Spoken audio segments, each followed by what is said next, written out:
Hello guys, എനിക്കിന്നൊരു കല്യാണം ഉണ്ടായിരുന്നു കേട്ടോ. കല്യാണം എന്ന് പറയുമ്പോൾ ഞങ്ങൾക്ക് നൈറ്റിലത്തെ പരിപാടിയാണ് ഉണ്ടായത്, റിസപ്ഷൻ. എല്ലാവരും ചടപടേ എന്ന് പറഞ്ഞിട്ട് റെഡി ആയത്. കാരണം ഡ്യൂട്ടി കഴിഞ്ഞ് വന്നിട്ടാണ് കല്യാണത്തിന് പോണത്. കല്യാണം ആരുടെയാണെന്ന് വെച്ചിട്ടുണ്ടെങ്കിൽ ഞങ്ങളുടെ ഒരു കസിനായിട്ടൊക്കെ വരും. എന്തായാലും വീട്ടിൽ വെറുതെ കുത്തിരിക്കണം. അപ്പൊ ഞാനും വെച്ചും വിചാരിച്ച് കല്യാണത്തിന് പോകാം. നേരമില്ലാത്തതുകൊണ്ട് തന്നെ വേഗം കുളിച്ചു വന്ന് വേഗം റെഡി ആവുന്നത്. സാധാ പോലെ തന്നെ കുറച്ച് മോയ്സ്ചറൈസർ ഇട്ടിട്ടുണ്ട്, കുറച്ച് സൺസ്ക്രീൻ ഇട്ടിട്ടുണ്ട്. നൈറ്റ് ആണെന്ന് പറഞ്ഞിട്ട് കാര്യമില്ലല്ലോ, സൺസ്ക്രീൻ ഒഴിവാക്കാൻ പറ്റില്ലല്ലോ. പിന്നെ കുറച്ച് BB ക്രീമും ഒലയുടെ ഒരു ക്രീമും കൂടി ഉണ്ട്, അതും കൂടിയാണ് ഇട്ടത്. ആ ഒലയുടെ ക്രീമാണെന്നുണ്ടെങ്കിൽ എന്റെ കയ്യിൽ കുറെ കാലമായിട്ട് ഇരിക്കണം, അതുകൊണ്ട് തന്നെ അതൊരു പരിവായിട്ടുണ്ടായി. പിന്നെ അതിനെ ഞെക്കി പിഴിഞ്ഞിട്ടാണ് അതിൽ നിന്ന് കുറച്ചെങ്കിലും കിട്ടി. അങ്ങനെ അതും ഇട്ട് കൊടുത്തിട്ടുണ്ട്, കുറച്ച് ലിപ്സ്റ്റിക് ഇട്ട് കൊടുത്തിട്ടുണ്ട്. ലിപ് ബാം ഞാൻ നേരത്തെ ഇട്ടിട്ടുണ്ടായി, അതുകൊണ്ട് പിന്നെ വേറെ ഇടാൻ തന്നില്ല. കയ്യിൽ ബാലൻസ് വന്നത് പിന്നെ നമുക്ക് കളയാറില്ലല്ലോ, അത് പിന്നെ കുറച്ച് കവിളത്തും മൂക്കത്തൊക്കെ തേച്ച് കൊടുത്തിട്ട്. മുടിയാണെന്നുണ്ടെങ്കിൽ എനിക്ക് ക്യാമറ നോക്കി കെട്ടിയിട്ടുണ്ടെങ്കിൽ ശരിയാവാറില്ല കേട്ടാ, അതുകൊണ്ട് ഞാൻ പിന്നെ വേറെ മിററിൽ പോയി കെട്ടിയിട്ടാണ് വന്നത്. മുടി ഇങ്ങനെയാണ് കെട്ടി കൊടുത്തിട്ടുണ്ടായത്, ഞാൻ സാധാ കെട്ടണ പോലെ തന്നെയാണ് കെട്ടിയത്. ഇതാണ് ഞാനിന്ന് ഇട്ടിട്ടുണ്ടായത്. ഇതൊരു റോംബർ മോഡൽ ടൈപ്പ് ഡ്രസ്സാണ്.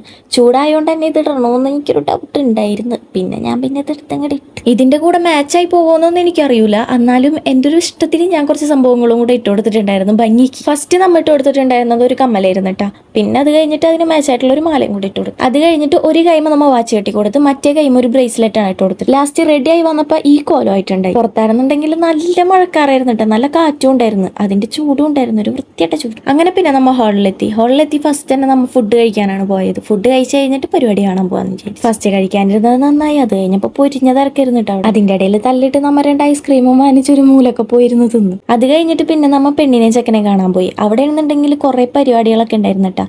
ഡാൻസ്, സൂഫി ഡാൻസ്, പിള്ളേരെ ഡാൻസ്, അങ്ങനത്തെ കുറെ പരിപാടികളൊക്കെ ഉണ്ടായിരുന്നു. ഞാനും ഉമ്മച്ചിയും കൂടെ പിന്നെ കുറച്ചു നേരം അതൊക്കെ കണ്ടിരുന്ന് പിന്നെ മഴ വരുന്നതിന് മുന്നേ വേഗം വീട്ടിലോട്ട് പോയി.